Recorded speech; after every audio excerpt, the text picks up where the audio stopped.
This is Ronnie Cox. He's an actor, as is John Voight and Ned Beatty. Burt Reynolds is an actor, too. These four men are characters in a new motion picture that was filmed in the hill country and deep forests of North Georgia. The movie is adapted from James Dickey's powerful best-selling novel, Deliverance. And John Borman, the director of the film, tells how they shot it. The only way we could shoot this picture, because of the problem of access to this river, was that we would put equipment onto jeeps and we bumped out across little forest tracks for maybe 2 hours to get down to the river. And then we'd take the 4 actors in 2 canoes and maybe 4 guys, me, the cameraman, and assistant cameraman, a couple of grips in 2 little rubber boats, and we'd start down the river.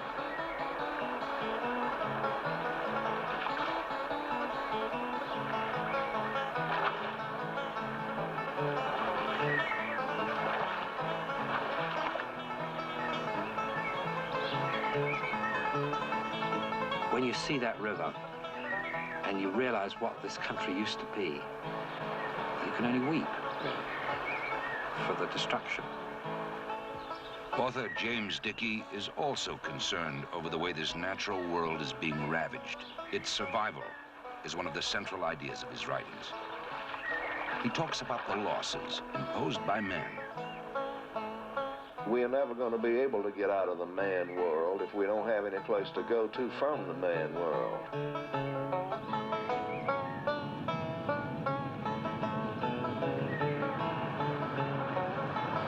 That's why we need these rivers and streams and creeks and woods and mountains. You need to be in contact with nature as it was made by something else than men.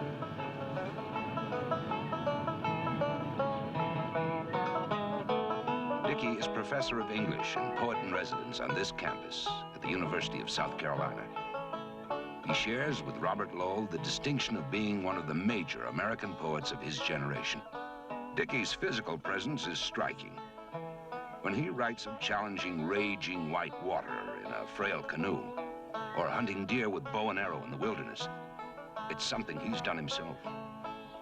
As a man, he leaves his imprint on everything and everybody he meets, particularly John Borman, with whom he worked on the picture. Well, let me tell you about James Dickey, because this man is one of the most extraordinary, outrageous, impossible, brilliant men you could ever hope to meet. His reputation on the campus is of a stimulating and outrageous teacher, a great reader of his own poetry, a man who can galvanize 1,000 students, make a poetry reading seem like a pop concert. With maybe some dim racial notion of being the last, but none of how much your unnoticed going will mean. How much the timid poem needs the mindless explosion of your rage, the glutton's internal fire, the elk's heart in the belly sprouting wings, the pact of the blind swallowing thing with himself to eat the world and not to be driven off it until it is gone, even if it takes forever. I take you as you are and make of you what I will, skunk bear, carcajou, bloodthirsty non-survivor. Lord, let me die, but not die out. Another theme of James Dickey's is man testing himself against nature and discovering forces inside himself he never knew existed. And this is the idea of his story, Deliverance. Putting those kind of experiences on film became a tough, bruising job for the 4 actors. How rough is told by the director. It was a big physical commitment because these actors, in order to get the veracity that was so important to the story, and it was an intensely dangerous situation, they gave that total commitment.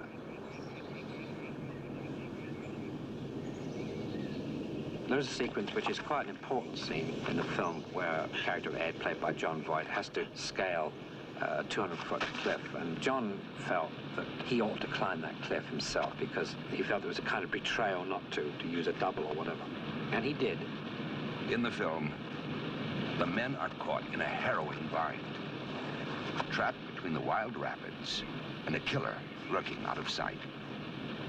To reach him, Ed has to draw on strengths he didn't know he had, or he and his friends will not survive.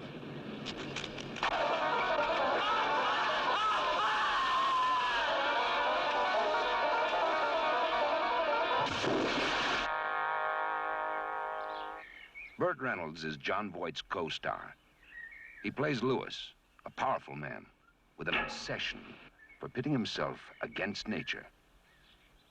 He finds in James Dickey an expert with the bow and arrow and calls on his help to tune up for the film. John Boorman is impressed with the actor's coordination. Burt Reynolds, of course, has a magnificent physique and is a tremendous athlete, has a stunning sense of balance. He also is very interesting that he took up the bow, archery, and he achieved, in a matter of a few days, extraordinary accuracy.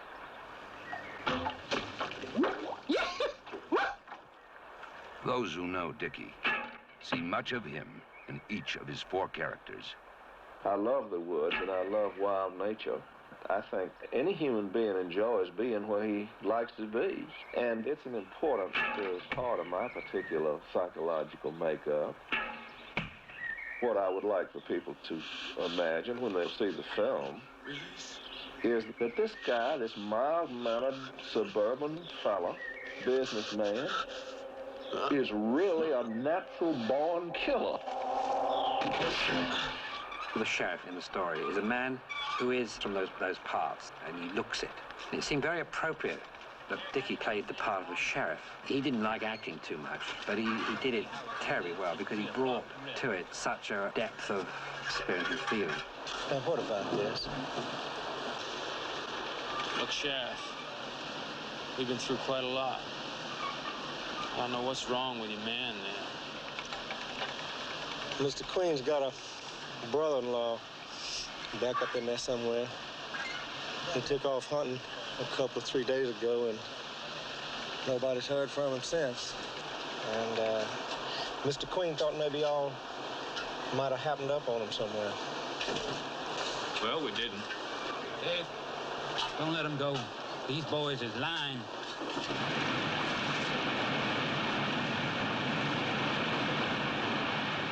Each day, the company worked their way down the Chattooga River, shooting until they reached the main body of the crew, miles downstream. If there were any smash-ups or if somebody got hurt, the actors couldn't get help until the next pickup point. It was tricky planning, but then they all flirted with constant danger during the entire picture.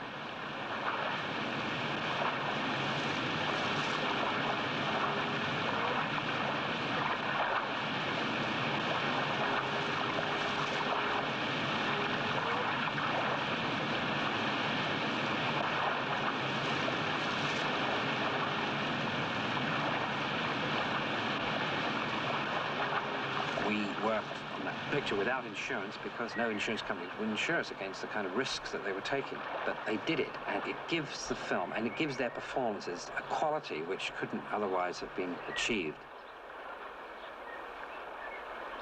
All I can say about those actors, Burt Reynolds and John Voight and Ned Beatty and Ronnie Cox, is that every one of them has got more guts than a burglar. They'll try anything. And they've been beat up and banged around on those rocks. These guys really believe in this, and they're so deep into the parts that they'll take on anything. Any part of the river, any rapids, Woodall Shoals, Sock and Dog, any of those places. Drew! Drew, what's the matter? Louis, I'm gonna pull off to the side. There's something wrong. No, go on! Well, what is it? Don't stop, Ed! No, hell, I'm gonna pull in! No, don't! Drew! No, Louis! Man, look out!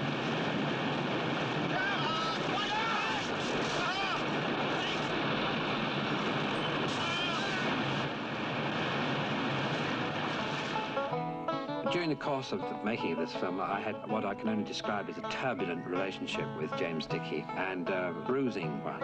I think that I can say that I went 15 rounds with a champ and I'm still on my feet, and so is he. I'd much sooner have a row with James Dickey than I would a friendly conversation with most other people.